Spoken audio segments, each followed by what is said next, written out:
1절부터 11절까지 말씀입니다. 저와 같이 교독합니다. 사도행전 13장 1절부터 11절. 먼저 있습니다. 안디옥 교회에 선지자들과 교사들이 있으니 곧 바나바와 니게르라 하는 시므온과 구레네 사람 루기오와 분봉왕 헤롯의 젖동생 마나엔과 및 사울이라. 주를 섬겨 금식할 때에 성령이 이르시되 내가 부활시키는 일을 위하여 바나바와 사울을 따로 세우라 하시니 이에 금식하며 기도하고 두 사람에게 안수하여 보내니라. 두 사람이 성령의 보내심을 받아 실루기아에 내려가 거기서 배 타고 그리로 가서 살라미에 이르러 하나님의 말씀을 유대인의 여러 회당에 전할세 요한을 수행원으로 두었더라. 원성 가운데로 지나서 바울을 이르러 바 예수라 하는 거리 마술사를 만나니 그가 총독 서기오 바울과 함께 있으니 서기오 바울은 지혜 있는 사람이라 바나바와 사울을 불러 하나님의 말씀을 듣고자 하더라. 마술사의 이름하는 이름을 번역하며 그들을 대적하여 총독으로 믿지 못하게 힘쓰니 바울이라고 하는 사울이 성령이 충만하여 그를 주목하고 악행이 가득한 자요 마귀의 자식이요 모든 이의 원수요 주의 바른 길을 굳게 하기를 그치지 아니하겠느냐. 같이 있습니다. 시작. 보라 이제 주의 손이 내 위에 있으니 내가 맹인이 되어 얼마 동안 해를 보지 못하리라 하니 즉시 안개와 어둠이 그를 덮어 인도할 사람을 두루 구하는지라. 아멘. 1984년 8월에 여의도 광장에 수많은 그리스도인들이 모였어요. 여의도 광장이 꽉 차고도 남을 만큼. 얼마나 많은 사람이 모였냐면 아마 84년 익스플로러가 기네스북에 올라온 것 같은데 가장 많은 사람들이 모였던 그 집회 중에 하나로 대한민국이 기독교 인구가 가장 폭발적으로 증가했을 때가 이제 70년대, 80년대였는데 84년에 수많은 그리스도인들이 모여가지고 여의도 광장에 모였어요. 그래서 같이 거기서 예배를 드리고 그런데 그 많은 사람들이 모였던 이유 중에 한 가지가 뭐였냐면 개신교 선교사로서 이 땅에 처음 발을 내디디신 그러니까 아무도 예수님에 대해서 몰랐을 때 그 당시에만 해도 기독교 인구가 뭐 400만 명 이렇게 됐고 우리나라에 가장 기독교 인구가 많았을 때를 통계를 냈을 때는 4명 중에 1명이 그리스도인이라고 스스로 이야기할 정도로 많은 사람들이 예수님을 믿었을 때 그때 여의도 광장에 다 모여서 우리에게 그 복음을 전해준 그 사람들을 기억하고 같이 그 사람들을 위해서 기념하는 예배를 드리자고 해서 모였던 그 이유 중에 하나였던 그런 시간이었어요. 하나님은요 우리나라에 외국 선교사가 오기 전부터 복음을 받아들인 사람이 있게 하신 좀 특이한 민족이죠. 선교사가 들어오기 전부터 성경이 먼저 들어와서 그 성경을 보고 이렇게 사역이 시작됐던 성경의 민족이라고도 이야기해요. 그 중에 이제 복음을 듣고 또 한국에 선교 왔던 많은 선교사님들 중에 언더우드 선교사님에 대해서 잠깐 소개를 하고 싶어요. 이 언더우드 선교사님은 원래 인도를 가려고 그랬어요. 우리 지난주에 봤지 인도. 지난주에 우리가 봤던 인도. 지금 인도가 하루에 확진자가 40만 명? 하루에 확진자가 40만 명이래. 지금 좀 약간 인도를 위해서 우리가 기도해야 할 시기인 것 같은데 그 인도, 그 미지의 땅 정말 어떻게 보면 이렇게 상상할 수 없는 땅, 밟아보기 전에는 정말 상상할 수 없는 그 땅을 가기 위해 이제 그 당시에 이 언더우드 선교사님이 선교사로 활동하던 시기에 많은 사람들이 인도에 이제 주목해서 열심히 복음을 전했던 시기였는데 여러분 복음이 이렇게 이동하는 경로는 혹시 알고 있어요? 유럽 대륙 그러니까 이스라엘부터 시작을 해서 유럽 대륙을 거쳐서 미국으로 갔죠. 그 배를 타고 넘어가서 청교도들에 의해서 미국이 기독교화 되고 또 미국에서 또 이제 세계 지도를 이렇게 한번 생각을 해보자. 이렇게 이쪽으로 돌아서 이제 그걸 서진 운동이라고 하는데 미국으로 복음이 가서 그 미국으로부터 또 많은 나라들로 복음이 가는데 그 중에 하나가 100년 전에 한국이에요. 미국에서 또 그 바다를 건너서 한국으로 왔고 또 우리 한국 선교사님들을 통해서 지금 중국 분들이 많이 돌아왔죠. 기독교 인구 추산 미니멈 1억 명은 기독교인이라고 생각을 해요. 중국의 지하교회. 그리고 중국 옆에 뭐 있어요? 이제 인도, 뭐 파키스탄 이런 나라들 있고 그 옆에 이제 중동이 있고 그 중동 옆에 다시 돌아가면 뭐 아프리카, 인도 그쪽에 아프리카도 있고 다시 돌아가면 결국에는 이제 이스라엘이 있죠. 그래서 선교도 우리가 전략적으로 감당하자고 해서 인도와 중국을 굉장히 중요하게 생각했어요. 그래서 제가 선교할 때도 지난주에 인도 선교를 나눴지만 인도를 거점으로 인도 사람들이 또 파키스탄이나 그 주변을 선교하게 하자 해서 인도를 막 열심히 복음을 전했던 기억이 있는데 이 언더우드 선교사님이 처음에는 한국이 아니라 인도로 가려고 했어요. 그런데 1883년 신학교 연맹 대회라는 곳에 참석해서 한국 선교를 꿈꾸고 있었던 이 아펜젤러라는 목사님을 만나게 돼요. 그래서 함께 선교의 비전을 공유하다가 그러면 내가 한국으로 가야겠다 라고 해서 언더우드 선교사님이 한국으로 오게 되신 거죠. 여러분 너무 신기하지 않아요? 여러분 혹시 뭐 방글라데시나 여러분 그런 데 관심 있어요? 여러분이 지금 우리가 이렇게 평소의 삶을 살아가다가 어떤 나라에 관심을 갖게 되는 경우가 있을까요? 놀러 가는 거 말고. 그런데 그 당시만 해도 만약에 선교를 간다고 했을 때 여러 가지 나라들이 있는데 그 중에 한국은 아예 없었어요. 그리고 그 당시 한국을 여러분에게 잠깐 소개하자면 지금 여러분 해외여행 가본 친구도 있는지 모르겠는데 필리핀의 빈민촌 이런 데 가본 친구도 있을지 모르겠어요. 한국의 상황은 정말 처참했죠. 먹을 게 없어서 전쟁이 끝나고 막 꿀꿀이죽 끓여 먹고 미군들이 버리고 간 잔반을 가져다가 끓여서 먹고 전쟁 고아들이 너무 많아서 이제 우리 담임 목사님과 아주 친구 관계이신 우리 서정인 목사님도 컴패션이라는 단체에서 사역하고 계신 그분도 그러니까 이 진짜 이야기를 들어보면 전쟁 이후에 참혹했던 한국 땅에 누구 하나 도움을 주지 않고 관심 없었던 이 땅에 선교사님들이 들어와서 했던 많은 일들을 우리에게 들려주고 있죠. 왜 왔을까 한국에? 도대체 왜? 어떻게 알고 왔을까? 그런 게 전 너무 궁금했어요. 왜냐하면 저도 지금 별로 많은 나라들에 관심이 없었거든요. 그 나라 사람이 나랑 무슨 상관이지? 라고 생각을 했기 때문에. 그런데 이 아펜젤러 언더우드를 비롯한 수많은 선교사님들이 한국에 관심을 갖기 시작했고 그 관심을 갖게 된 계기를 돌아보면 하나님이 이 볼품없는 민족, 누구도 돌아보지 않는 민족, 관심 없는 이 민족에 관심을 갖게 하시고 이곳에 올 수 있도록 선교사님들의 마음을 이끄셨다는 거예요. 그래서 그분들을 통해 복음이 이 땅에 들어왔고 저는 많은 사람들이 이 말에 동의하지 않을지도 모르겠어요. 그렇지만 저는 개인적으로는 확신하는 건 우리가 복음을 받아들이지 않았다면 우리가 이렇게 경제적인 풍요를 누릴 수 있을까라는 생각도 해요. 역사를 공부하면 할수록 더 그래요. 지금 여러분이 학교에서 배우는 역사는 이제 그냥 일반 역사적인 것들을 배우잖아요.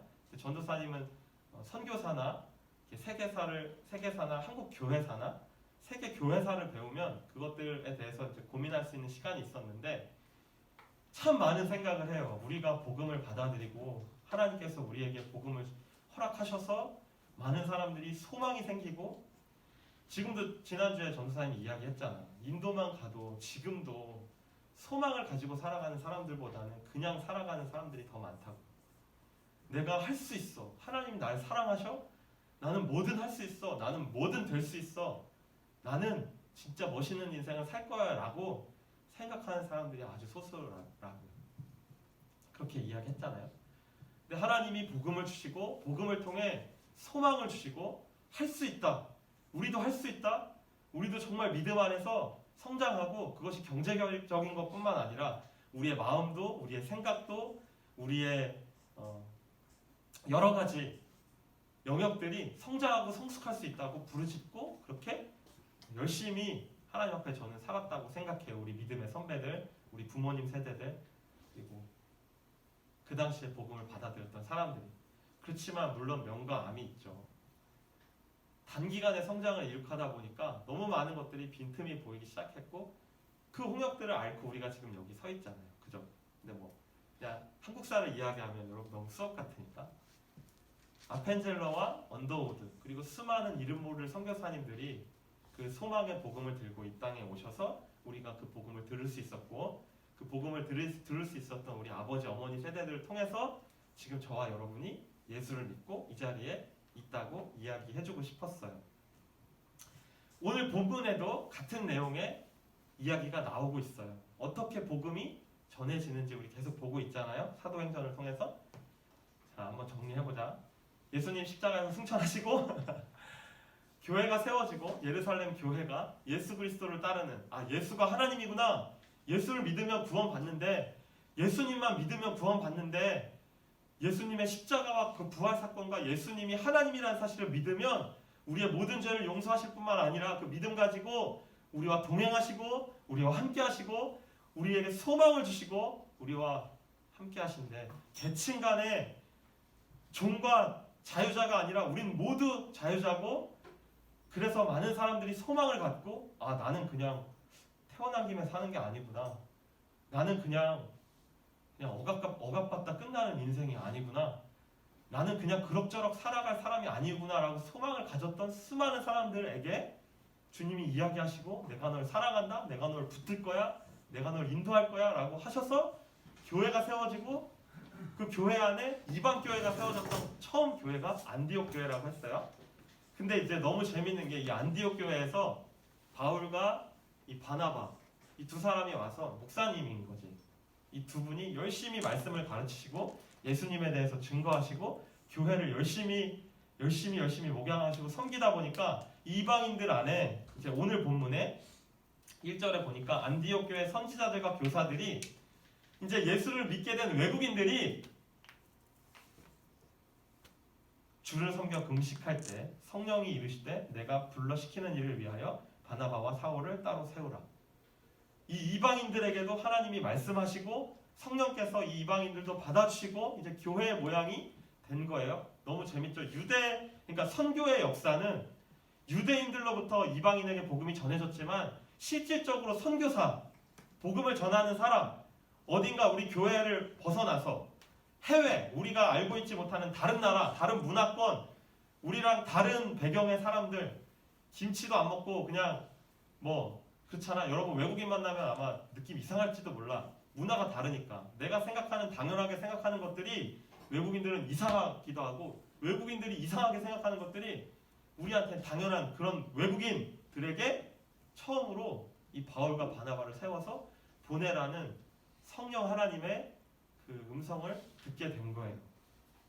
그래서 이 안디옥 교회 사람들이 이 두 명을 파송을 합니다. 바울과 바나바를 보내서 이제 처음으로 이제 우리가 성경에서 이야기하는 전도 여행, 선교 여행이 시작됐어요. 마치 아펜젤러와 언더우드가 그랬던 것처럼 복음을 전하기 위해 내가 받은 예수 그리스도의 사랑을 나만 알고 있을 수 없다. 내 주변에 내가 있는 곳에서 이걸 뛰어넘어서 드디어 한 단계 더 성숙했다고 저는 생각해요. 내가 일면식도 없는 사람들에게 가서 복음을 전해야겠구나 라고 해서 시작된 것이 1차 전도 여행이었다는 거예요. 그러니까 이제 바울이라고 할게요. 사울이라고 안 하고 바울. 그러니까 이제 이름의 차이를 좀 기억하면 좋겠어. 바울과 바나바는 안디옥 교회의 파송을 받아서 서아시아라는 곳에 이곳저곳. 그러니까 우리나라가 지금 우리 이쪽이 아시아잖아요. 그죠? 우리는 그렇게 오해할 수 있어.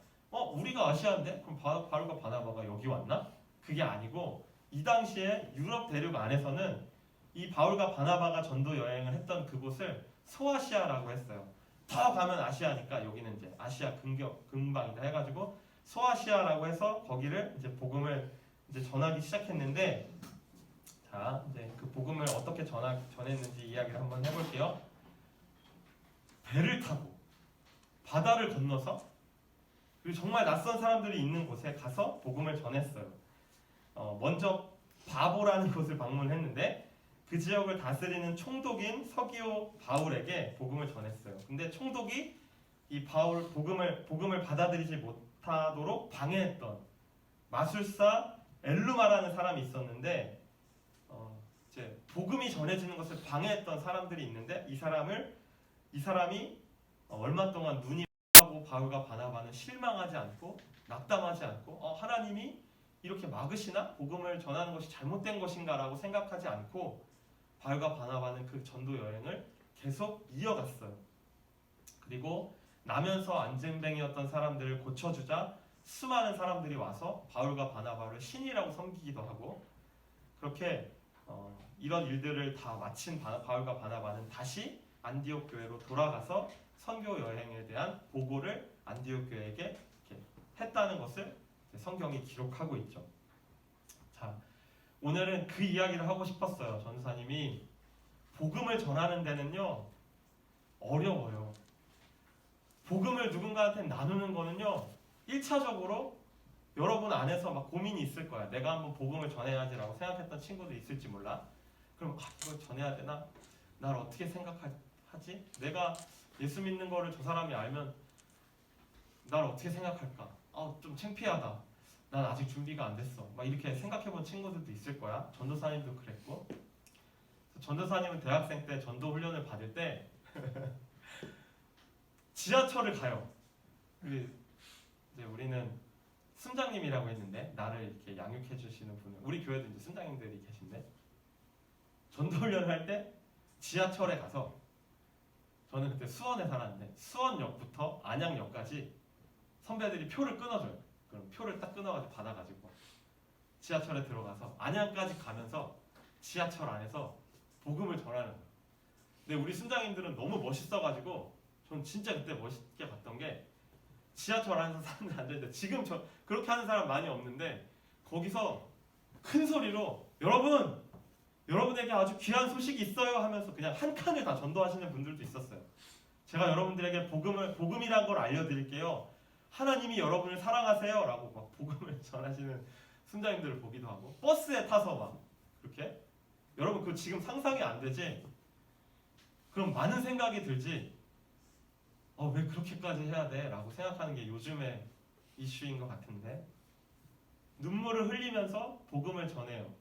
강요하진 않아. 어디 교회 나가세요 뭐 이러진 않고 하나님이 당신을 사랑하십니다. 하나님이 당신을 향한 놀라운 계획을 가지고 계십니다.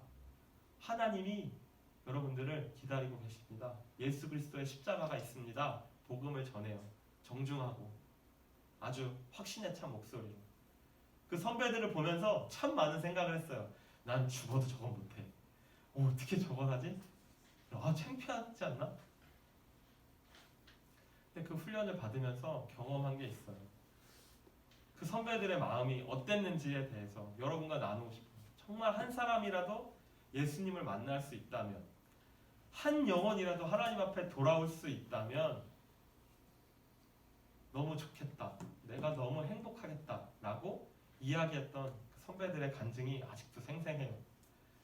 그래서 제가 이제 훈련을 받고 제가 순장이 됐을 때 솔직히 그렇게는 못했어. 이 심장이 작아서 그랬는지. 그렇지만 대학교 안에 있는 동아리방에 들어가서 막 술 먹고 있는 친구들한테 다가가서 저 술보다 좋은 게 있는데 한번 들어보실래요? 뭐 만취한 분에게 막 복음을, 우리는 이제 사형리라는 수책자 가지고 복음을 전하는데 하나님 당신을 사랑하십니다. 천국이 있어요. 그러면 취하신 분이 막 무릉도원이요? 이러면서 무릉도원 알아요 여러분? 어려운 말인가? 그래서 막 저 거기 가고 싶어요.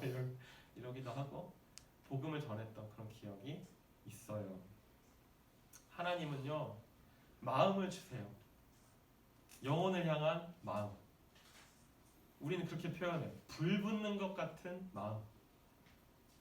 전사님이 얼마 전에 오른손을 삐어가지고 라면을 끓여 먹어야 되는데 포트에다가 물을 팔팔 끓여서 왼쪽 손으로 라면을 붓다가 의자에 이렇게 하고 앉아 있었는데 제 발에다가 뜨거운 물을 부었어요. 뜨거운 물을 부어서 이 발에 화상을 입었어. 너무너무 뜨거운데 여러분 화상 당하면 어때요? 고통이 안 가셔. 그게 진짜 신기한 게 다른 데는 좀 뭐 이렇게 까지고 이렇게 하면은 시간이 지나면 좀 약간 고통이 가시잖아요. 그래서 화상이 진짜 어렵다고 하죠. 아연이 예전에 화상도 당했었고 이 불 붙는 것 같은 이 화상은요 화기가 뭐 안으로 들어간다고 얘기하잖아. 계속 아프고 점점 심해지고 차가운데 계속 담가두지 않으면 계속 뜨겁더라고요. 그래서 고생을 많이 했던 기억이 있어요. 불 붙는 것 같은 마음이라고 해요. 성경에 그렇게 하나님 표현하신 부분도 있는 것 같은데 하나님의 마음, 불 붙는 것 같은 마음, 내가 너를 구원하기 전까지는 내가 멈추지 않겠다. 하나님의 그 마음, 불 붙는 것 같은 그 영혼을 향한 마음, 저와 여러분을 향한 마음, 아버지의 마음, 내가 너를 사랑하는데 내 사랑을 너에게 끊지 않겠다. 내가 너를 반드시 구원하고 말겠다. 하나님의 그 열심이 저와 여러분을 이 자리에 두었어요. 하나님의 열심이 언더우드와 아펜젤러를 이 땅에 부르셨고요. 하나님의 열심이 사도 바울과 바나바를 세우셨고요. 하나님이 지금도 선교하고 계세요. 하나님이 지금도 그 일하심을 멈추지 않고 계세요. 누군가에게 그 마음을 주세요. 우리가 그 마음 받았으면 좋겠어요. 하나님께. 영혼을 향한 마음. 우리가 처음 하나님을 만났을 때 느끼는 그 마음. 하나님 날 사랑하시는구나. 그러면 하나님이 날 사랑하시는구나 해서 점점 발전해요. 오늘 안디옥 교회가 그랬던 것처럼. 안디옥 교회가 이방인의 교회로 처음 세워져서 1년 동안 훈련 받을 때는 이런 마음이 없었겠죠. 그런데 생기게 하세요. 하나님이. 예수님을 알아가면 알아갈수록 예수님을 더 만나고 예수님에 대해서 듣고 그분이 우리를 어떻게 사랑하셨는지에 대해서 알면 알아갈수록 알게 되죠. 마치 사랑하는 거랑 똑같아요. 제가 제 아내를 사랑했을 때 제 아내를 닮아가죠. 부부는 닮는다고 하잖아요. 사랑하면 닮아요. 그 사람의 행동을 담고 그 사람의 말투를 담고 그 사람의 정서를 담고 같이 있는 사랑하는 공동체에 있으면 그 공동체를 닮아가죠. 같이 사랑을 나누고 닮아가요. 하나님 곁에 있으면 하나님 닮아가요. 하나님의 사랑을 깨닫고 예수 그리스도의 사랑을 알면 닮아가죠. 그래서 누군가한테 그 사랑을 전해주고 싶어지는 거예요. 야, 이렇게 좋은 게 있는데. 근데 사실은 이렇게 좋은 거를 뛰어넘지. 구원의 문제니까. 죽고 사는 문제니까. 영원한 생명에 관한 문제니까. 좋은 거를 뛰어넘는 정말 애타는 마음이 생기죠. 아마 아펜젤러도 그랬을 거고 언더우드도 그랬을 거고 바울과 바나바도 그랬을 거고 저도 그래요. 여러분에게 막 알려주고 싶어요. 너무 좋은 걸 뛰어넘어서 생명이야. 이게 진짜 정답이고 이게 최고야 라고 여러분에게 소개해주고 싶은 마음이 생긴다는 거예요. 복음은요. 전해도 되고 안 전해도 되는 게 아니에요. 복음은요. 그냥 나한테만 있고 나만 좋아도 되는 그런 게 아니에요. 왜? 하나님이 하시는 일이기 때문에. 하나님이 지금도 그 복음으로 저와 여러분을 초청하실 뿐만 아니라 저와 여러분을 통해서 그 복음을 듣게 될 누군가를 오늘 부르고 계시다라는 거예요. 자, 말씀을 마무리하기 전에 이제 짧은 그냥 영상, 짧은 지금 선교에 관해서 계속 이야기하고 있으니까 전사님 이번에는 대만에 갔던 거 사진 잠깐 보고 영상 짧은 거 있는데 하나 틀어보고 짧게 이야기하고 마무리할게요. 영상 좀 틀어주시겠어요? 이번에는 대만이에요. 대만은 뭘로 유명할까? 요즘은 반도체로 유명한데 이 나라에 가면 무지무지 더워요. 공항에 딱 내리자마자 막 엄청 습해가지고 그냥 틀어주세요. 이때 우리 현준쌤이 닮은 도민준씨, 그러니까 별그대 알아요? 여러분? 드라마 봤어? 도민준씨? 이 대만에 있는 한 캠퍼스에 가서 콘서트를 했어요. 그래서 그때 대만에서 별그대가 엄청 유행을 해서 저희 여자 간사님이 이걸 완창을 했는데 그냥 너무 시간이 없으니까 그냥 이렇게 짧게만 볼게요. 비 오는 날 이 대만 캠퍼스에 있는 친구들이 바글바글하게 몰렸어요. 이제 1번부터 틀어주시면 돼요. 비 오는 날 야외에서 공연을 했는데 그냥 그냥 이름도 그냥 FSP인가? 아무튼 9인가? 말도 안 되는 거 지어가지고 한류팀이라고 가가지고 사람들 이제 공연 전단 나눠주고 한국에서 와서 한국 노래 공연한다. 그래서 한국에 있는 유명했던 노래들 부르면서 사람들 같이 이렇게 교감하고 나누는 그런 콘서트를 했어요. 여러 개 캠퍼스 돌아다니면서 또 실내에서도 이렇게 대만 친구들 다 모아놓고 저희가 콘서트를 하고 이제 한국 문화를 소개하고. 근데 대만의 특징이 뭔지 알아요? 대만은요 오래전부터 일본의 영향을 받아서 일본 사람들 되게 좋아해요. 그리고 겉으로 표면적으로는 한국 사람 되게 싫어해요. 왜냐하면 일본 애들이 한국 애들 싫어하니까. 그런데 그 내면적으로는 한국 사람 되게 좋아해요. 그러니까 되게 아이러니하지. 그러니까 겉에 내 모양새는 난 한국 사람 싫어해야 돼. 왜? 일본 애들이 싫어하니까. 근데 한류를 너무 좋아해요. 가면은 막 엄청 와가지고 한국 사람 온다니까 온 거예요. 이렇게. 여러분도 선교 가면은 나 한국 사람이야 하면 지금도 대만 애들 이렇게 올지 몰라. 전사님이랑 같이 갈래? 그래서 이제 그 1부 콘서트가 마치면 2부에 잠깐 찬양을 하고 이제 외국 찬양 이렇게 같이 부르고 이제 그 선교사님이 나오셔서 복음을 짧게 전해요. 막 헤비하게 막 부담을 주지 않아요. 그래서 예수님이란 분이 계시고 저와 여러분을 위해 돌아가시고 그러니까 이제 복음의 내용만 짧게 전달하고 그 다음에 이 캠퍼스에 있는 그 저런 이제 앞에 계시는 간사님 같은 분이 제가 사역하고 있는 단체처럼 CCC라든지 아니면 그 캠퍼스에 있는 선교단체 책임자분이 나오셔서 연결을 시켜줘요. 그러면 이제 그 전과 한번 이렇게 사역리를 가지고 복음을 전해요. 더 깊게 원하는 사람들에게만. 그래서 그 사람들을 받아서 더 양육하고 훈련해서 교회에 연결해주는 그런 사역을 감당했어요. 넘겨주세요. 이제 여기 얘기 잠깐 하고 이제 마무리할게요. 여기는 그 대만에 있는 사범대학교예요. 그러니까 선생님이 되는 곳 그런 대학교. 우리나라도 사범대학이 있잖아요. 대만의 까오슝이었나?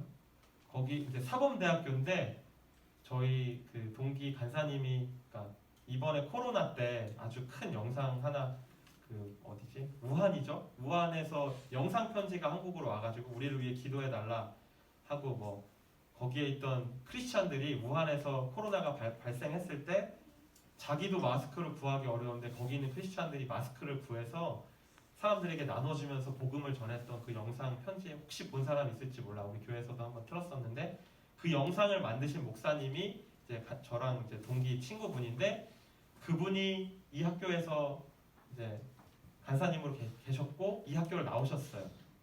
근데 여기에 가서 복음을 전하려고 복음을 전하러 갔는데 비가 오는 거예요. 그래서 이제 야외에서 우리가 복음을 전하려고 했는데 왜냐하면 캠퍼스에 가도 그 집회 허가 신청을 받아야 되는데 실내에서는 빌릴 수가 없어서 야외 신청을 마쳤는데 비가 온다고 하니까 악기 세팅을 다 해놨는데 비가 이제 한 방울씩 떨어지는 거야. 그래서 같이 기도하다가 이거 어떻게 하냐. 오늘 그냥 집회를 못 하겠다. 이거 악기 다 불타버리면 안 되니까. 그래서 기도하다가 이제 접자, 하자 이런 그 얘기가 있었고 마지막으로 우리가 같이 기도하면서 결정한 건 결국에는 그러면 저 처마 밑으로 가서 악기를 저기에다 세팅을 하고 그래도 우리가 복음을 전하러 왔는데 한 번이라도 이 친구들이 복음을 들어야겠다 싶어가지고 저 처마 밑에 비 안 맞는 데다가 이제 악기를 쭉 세팅해놓고 원래는 요 뒤편에 콘서트장이 있어갖고 여기에다가 설치를 해놨었는데 저쪽으로 이동을 해서 이제 복음을 전했어요. 근데 놀랍게도 이날 다른 데는 다 비가 왔어. 그러니까 다른 옆에 지역들 그러니까 비가 안 올 수가 없는 날이었어요. 하늘 자체가 이미 비가 와야 되는 날이었고 구름 자체가. 그런데 저희가 있던 저 부분 지금 우산 쓴 사람 저 하나밖에 없죠. 집회하는 내내 비가 한 방울도 안 내렸어. 하늘을 보고 이 사람들 모인 게 신기해서 모인 거예요. 비가 왜 안 오지? 비가 와야 되는데 왜 안 오지? 그러니까 하나님이 일하셨어요. 그리고 이날 우리가 복음을 이렇게 전하고 많은 사람들이 이거 콘서트를 보고 나서 다른 어떤 대학보다 이 대학교에서 예수님을 믿겠다고 연결된 친구들이 가장 많았어요. 그래서 우리가 끝나고 같이 기도하면서 야, 하나님은 진짜 하나님이시구나. 날씨도 하나님 손 안에 있고 그리고 하나님의 사람들을 불러일으키시는 하나님이시구나. 우리를 사용하시는구나. 그런 것들을 경험하고 아주 은혜가 있었던 이 대만이라는 이제 뭐 따이중, 따이난, 따이베이 이렇게 해서 뭐 대만의 북쪽, 중간, 남쪽 대만이 크지 않아서 북쪽부터 이제 차를 타고 투어하면서 이제 복음을 전하고 어떤 캠퍼스에 가서 대만에 있는 웬만한 캠퍼스는 다 다닌 것 같아요. 캠퍼스에 가서 복음을 전하고 근처에 있는 숙소 잡아서 잠을 자고 또 다음날 이동해서 복음을 전하고 이렇게 했던 선교 여행이었고 넘겨주세요. 여기는 반대로 야외에서 이렇게 집회를 했는데 진짜 코빼기 하나 안 보이는 거예요. 사람들이 좀 다양하죠. 재밌죠. 그러니까 복음의 역사가 참 신기한 것 같아요. 이 바울도 이야기한 것처럼 아무도 관심 없는 캠퍼스가 있고요. 뭐 한국에서 왔든 뭘 했든 뭐 우리가 아무리 막 열심히 해도 안 되는 곳이 있고요. 막 이유 없이 바글바글한 곳이 있어요. 그러니까 복음이 전달되는 데에는 이렇게 영적 싸움이 있더라. 그런 얘기 좀 나누고 싶고 넘겨주세요. 그리고 아주 작은 캠퍼스에 가서 복음 전하고 네 넘겨주세요. 여기는 그냥 어디 그 무슨 지하철 같은 그 밑에 무슨 쇼핑몰 같은 데였는데 여긴 대학도 아니고 거기서 그냥 갑자기 콘서트 뭐 버스킹처럼 해볼래? 이렇게 제안을 해주셔갖고 했던 기억이 있는데 근데도 막 주변에 있는 카페 사장님들이 막 뭐야 이렇게 테이블 같은 거 빌려주셔갖고 사람들이 이렇게 모여서 같이 복음을 듣고 했던 기억이 있어요. 넘겨주세요.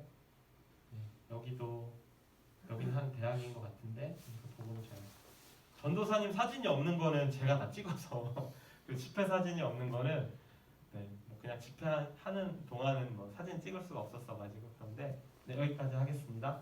마무리하죠. 복음은요 전해져야 돼요. 복음은요 복음에서 복음에 이르러요. 근데 막 여러분 그럴 수 있어. 나는 아직 부족해. 나는 진짜 못하겠다.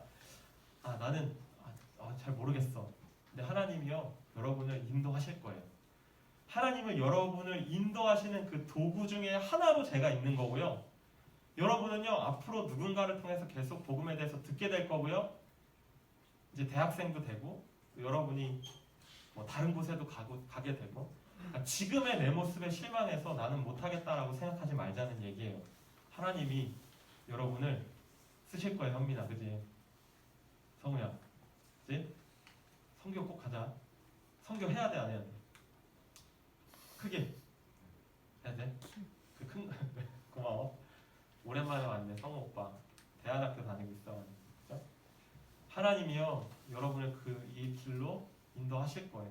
믿으십니까? 네. 아멘. 아멘. 여러분이 갈 수 없는 곳으로 인도하시고 여러분이 할 수 없는 것을 해내게 하시는 그 하나님 앞에 우리의 믿음을 드릴 수 있기를 바랍니다. 선생님 기도하고 말씀 맺겠습니다. 기도하겠습니다.